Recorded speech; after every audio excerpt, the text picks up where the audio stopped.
Questi sono alcuni numeri. Le indagini, per esempio, Porto Torres si parla di 1000 ettari di inquinamento chimico, no? L'ENI, adesso stiamo trovando a meno 75, non c'è acqua.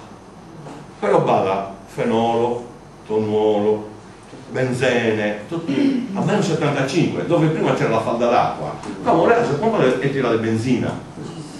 Il dramma è che sta andando verso una falda d'acqua da 1 miliardo di metri cubi, un mostro chimico, sta avanzando, no? La terra è permeabile e adesso sta avanzando e inquinerà 1 miliardo di metri cubi d'acqua, purissima, purissima.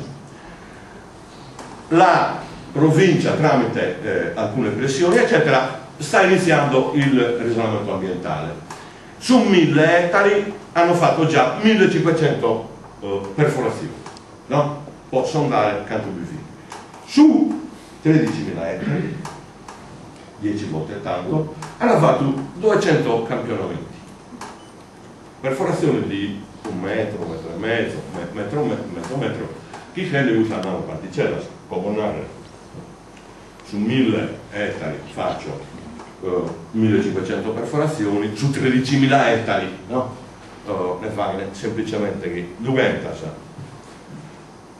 Una cosa la ciappa se la ghicas, se tu non la cerchi non la troverai mai, e io non le guerre. Però la russa confessata, e lì i morti ci sono tutti. La percentuale di morti del morbo non Hodgkins, così lo chiamano, in Italia è 0,00008. La percentuale acquisita è 10%. 10. Prima la chiamavano la sindrome dei Balcani e come la sindrome di Quirra. Quindi morimus e muoiono più sardi in tempo di pace che italiani in tempo di guerra. Alla Siria abbiamo molto due, che in realtà molto un figlio di pastori, dalla Loca, no? Figlio di pastori, ha fatto un contratto, no? Ed è morto lì. E guarda che gli italiani hanno molto battuti i convinti. I 9 che hanno chiesto gli indennizzi, perché adesso ci sono indennizzi, sono 350 tra militari e civili. È una barbarità, è un scandalo.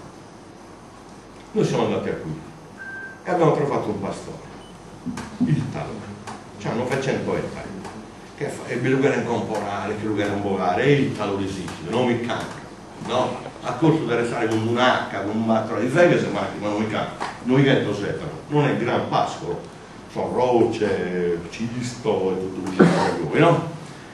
E il Talo mi ha aggiunto a vedere una fontana lì, anche a Bà, una bella acqua. Non è che questa fontana è morta. Come è morta? Si può uccidere una fontana? No, si vuole essiccare. Perché ha valore, no? Anche questa fontana, e giocano pure l'acqua minerale. Se tu anche bevi quell'acqua, morissi. Cioè è uno sfregio. Vedere un bastone che per millenni abbiamo bevuto da quelle acque, e vedere un bastone con sabba minerale e non la vuole toccare, è un crimine disumano. Lì va a salagrima, la capa è sul fatto. Ma salagrima non sono fatta da camubile questa creatura, che adesso ha 22 anni, gli hanno certificato che nell'arco di 2 mesi moriva, ma non è morta, è via. C'ha 3 fili di denti, una gonca goimanna, le gambe abbozzate, goisi, pilosa, sorda, muta e cieca, reagisce solo se piano la docca stamattina, no? Un mostro. E non è più 8, e per almeno 15 anni hanno mantenuto il segreto che variacchi fibiconza, ma non è più 8, e decine e centinaia sono gli aborti terapeutici che le nostre donne in questa zona fanno, perché le nostre donne contengono mostri e noi non meritavamo questa brutalità, chiaro, questo sono fattente, e sono poche le assemblee che noi siamo giunti a Nainà, poiché questo è uno sfregio eterno per la nazione sarda, per il popolo sardo, posa femmina che non fate questa cosa, compreso?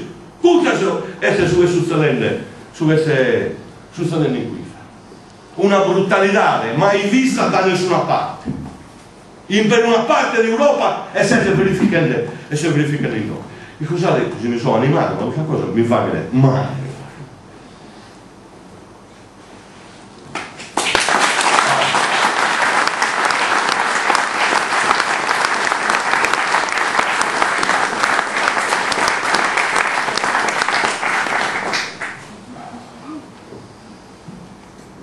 un'umiliazione.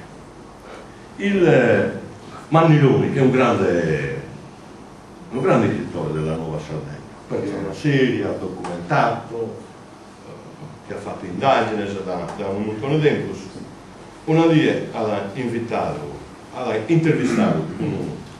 un signore che lavora lì alla base, questa base militare. È un adulto signore. È meglio, perché il gioco è tutto in economia. Quando sono arrivato sull'americano a Maddalena, italiano, lavoro per tutta la Maddalena. Quando sono arrivato a Teulada diventeremo ricchi, dollari, ristoranti, pizzerie, cioè per sempre un ricatto del lavoro. In cui era zona depressa, eccetera, eccetera. No? Anche lì dovevano arrivare milioni e milioni di investimenti, eccetera. Invece ci lavorano 365 sottufficiali, 241 della truppa, 81 civili, imprese di polizia, Vitro Ciset, no? Dove fanno mantenimenti degli impianti e muri, perché non esiste una maschera, non esiste una tuta. Questa bestia di nanoparticelle è una mostruosità fisica, secondo me è peggio delle radiazioni, perché le radiazioni la vuoi definitivizzare, decadono, oppure ti proteggi dalle radiazioni con delle tute speciali, soprattutto col piombo, e non ti toccano.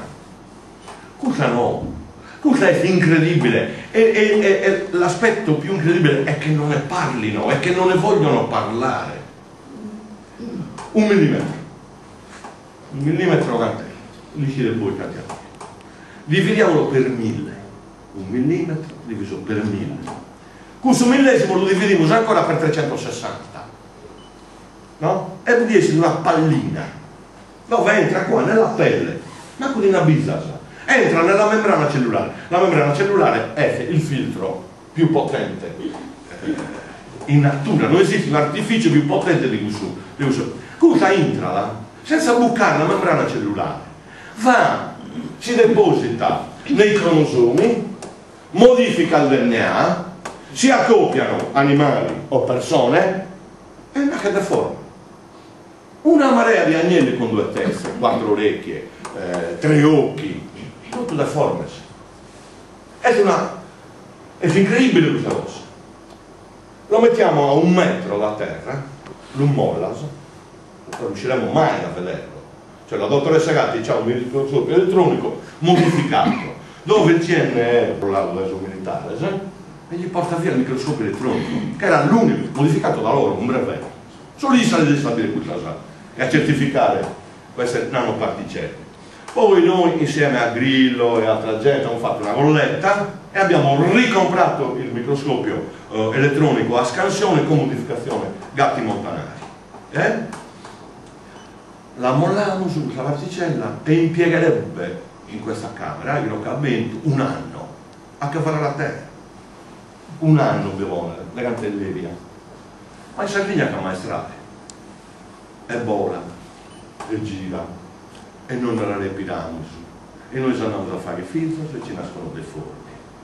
Comprendere i tessuzzalende inutili. Bene, male.